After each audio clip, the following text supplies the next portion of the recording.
بسم اللہ الرحمن الرحیم۔ السلام علیکم۔ کہ رسول اللہ صلی اللہ علیہ وسلم نے فرمایا، امانت دار خزانچی جو اس کو حکم دیا جائے اس کے مطابق دل کی فراخی کے ساتھ صدقہ ادا کر دے، وہ بھی ایک صدقہ کرنے والوں ہی میں سے ہے۔ کہ نبی کریم صلی اللہ علیہ وسلم نے فرمایا، اللہ تعالیٰ نے کوئی ایسا نبی نہیں بھیجا جس نے بکریاں نہ چرائی ہوں۔ اس پر آپ صلی اللہ علیہ وسلم کے صحابہ رضی اللہ عنہم نے پوچھا، کیا آپ صلی اللہ علیہ وسلم نے بھی بکریاں چرائی ہیں؟ فرمایا کہ ہاں، کبھی میں بھی مکے والوں کی بکریاں چند قیرات کی تنخواہ پر چرایا کرتا تھا۔ کہ نبی کریم صلی اللہ علیہ وسلم اور ابو بکر رضی اللہ عنہ نے ہجرت کرتے وقت بنو دیل کے ایک مرد کو نوکر رکھا جو بنو عبد بن عدی کے خاندان سے تھا، اور وہ بطور ماہر راہبر مزدوری پر رکھا تھا۔ حدیث میں لفظ خریت کے معنی راہبری میں ماہر کے ہیں۔ کہ نبی کریم صلی اللہ علیہ وسلم نے بتلایا کہ اللہ تعالیٰ کا فرمان ہے کہ 3 قسم کے لوگ ایسے ہیں کہ جن کا قیامت میں میں خود مدعی بنوں گا۔ ایک تو وہ شخص جس نے میرے نام پہ عہد کیا اور پھر وعدہ خلافی کی، دوسرا وہ جس نے کسی آزاد آدمی کو بیچ کر اس کی قیمت کھائی، اور تیسرا وہ شخص جس نے کسی کو مزدور کیا، پھر کام تو اس سے پورا لیا لیکن اس کی مزدوری نہ دی۔ کہ نبی کریم صلی اللہ علیہ وسلم نے فرمایا، مسلمانوں کی اور یہود و نصارہ کی مثال ایسی ہے کہ ایک شخص نے چند آدمیوں کو مزدور کیا کہ یہ سب اس کا ایک کام صبح سے رات تک مقررہ اجرت پر کریں۔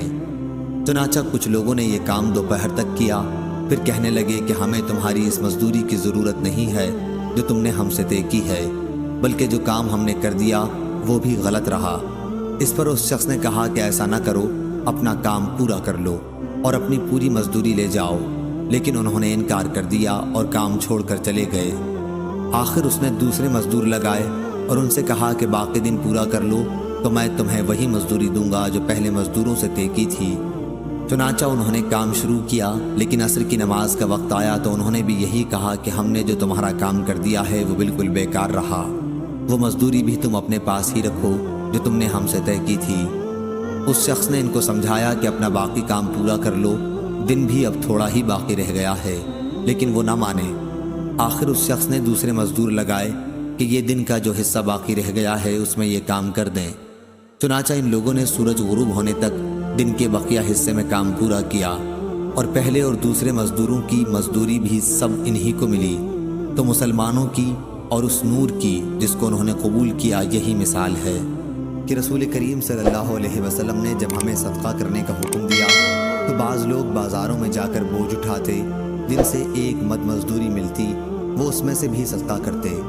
آج ان میں سے کسی کے پاس لاکھ درہم یا دینار موجود ہیں۔ شفیق نے کہا، ہمارا خیال ہے کہ ابو مسعود رضی اللہ عنہ نے کسی سے اپنے ہی تئیں مراد لیا تھا کہ نبی کریم صلی اللہ علیہ وسلم نے تجارتی قافلوں سے منڈی سے آگے جا کر ملاقات کرنے سے منع فرمایا تھا، اور یہ کہ شہری دیہاتی کا مال نہ بیچیں۔ میں نے پوچھا، اے ابن عباس رضی اللہ عنہ، شہری دیہاتی کا مال نہ بیچیں کا کیا مطلب ہے؟ انہوں نے فرمایا کہ مراد یہ ہے کہ ان کے دلال نہ بنے۔ کہ نبی کریم صلی اللہ علیہ وسلم نے پچنا لگوایا اور پچنا لگانے والے کو اجرت بھی دی۔ بیان کیا کہ نبی کریم صلی اللہ علیہ وسلم نے پچنا لگوایا اور پچنا لگانے والے کو اجرت بھی دی۔ اگر اس میں کوئی کراہت ہوتی تو آپ صلی اللہ علیہ وسلم کاہے کو دیتے؟ نبی کریم صلی اللہ علیہ وسلم نے پچنا لگوایا، اور آپ صلی اللہ علیہ وسلم کسی کی مزدوری کے معاملے میں کسی پر ظلم نہیں کرتے تھے۔ کہ نبی کریم صلی اللہ علیہ وسلم نے ایک پچنا لگانے والے غلام ابو طیبہ کو بلایا، انہوں نے آپ کے پچنا لگایا اور آپ نے انہیں 1 یا 2 سا یا 1 یا 2 مد، راوی حدیث شعبہ کو شک تھا، اجرت دینے کے لیے حکم فرمایا۔ آپ صلی اللہ علیہ وسلم نے ان کے مالکوں سے بھی ان کے بارے میں سفارش فرمائی تو ان کا خراج کم کر دیا گیا۔ کہ رسول اللہ صلی اللہ علیہ وسلم نے کتے کی قیمت، زانیہ کے زنا کی خرچی اور کاہن کی مزدوری سے منع فرمایا۔